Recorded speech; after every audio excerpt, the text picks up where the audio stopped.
in my notes app, someone would bring something up about the literary world or a fun God. name for something. And it was honestly one of those things that I kind of always thought would just live in the notes app of my phone forever. Right. Had a super busy advertising job. I was like doing really well there. I was feeling really fulfilled with friends and travel and all these things. And then the summer of 2023, I left my agency job in anticipation of getting a client side job Mm. that ultimately fell through. And so I took a few months, spent some time with my family over the summer, and I was like, okay, do I want to go back to another agency gig? Do I want to try something else? And I was like, if there's ever a moment in time to give this idea a go, it's now. And Book Talk had already blown up by that point Yeah. over, COVID. And so it was like end of 2023, I decided to start working on it. Did two test retreats with friends in November 2023 and January 2024. Launched the brand last March on Instagram and all those things. Had the first retreat in April.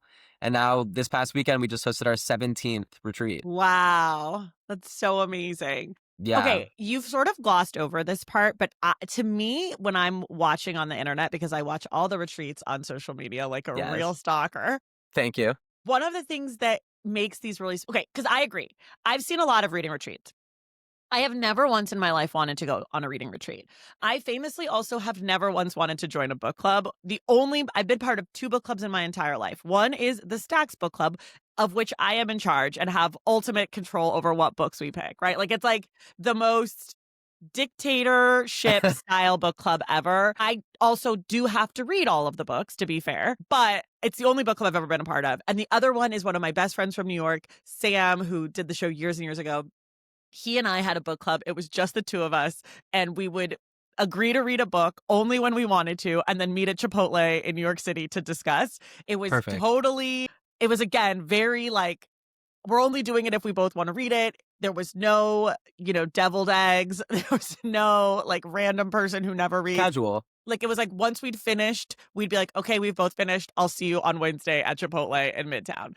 So I've never wanted to be part of a book club. I've never wanted to do a reading retreat. They always look horrible to me. No offense to people who make them. It's just not my vibe. Like it just Yeah. looks like I don't want to be there. But one of the things that your retreat has, besides amazing locations that are like so picturesque, is the food and the wine situation. So can you just Yes. explain to people? Because I think I wasn't sure about you. Then I saw the food and wine and I was like, "Sign me Yes. up." Absolutely. I'm the kind of person who like really sweats the details when I go to an event or like really pay attention to all the details. Yeah. So I just built the type of weekend experience that I would want to have. And so for food and beverage, there's always a featured guest chef on every retreat. And we partner with them in advance to curate custom dinner menus that are themed to the book that we're reading. So we take quotes from the book where maybe they mention like a meatball sub or a head of lettuce, and we like turn those into creations on the plate. And we have two book themed dinners for the weekend retreats, and we also do a curated wine pairing for the whole weekend. So we work with a featured wine partner, sometimes a cool sommelier in New York, or someone who owns a wine shop in New York, and I partner with them to basically build the full wine program. There's usually like 12 different wines that we get to taste over the course of the weekend. We also have non-alcoholic options, really cool new space that I'm obsessed with now. But it's all very curated food and wine options. And it's so fun for me because I worked in catering in like high school, but I've never worked in food service, but I've always like idolized being in restaurants, and Yeah. I could talk forever about that, but it's so fun for me to get to collaborate with chefs and be creative with them and feel like I get to have my fingerprints on the menu a little bit. And the chefs absolutely love it because, like core to creativity, like having structure enables you to be more creative. And so they love sometimes the chef reads the book in full. Sometimes they don't because they don't have time, but I brief them in with like a whole document that has, here's this ingredient on page 16.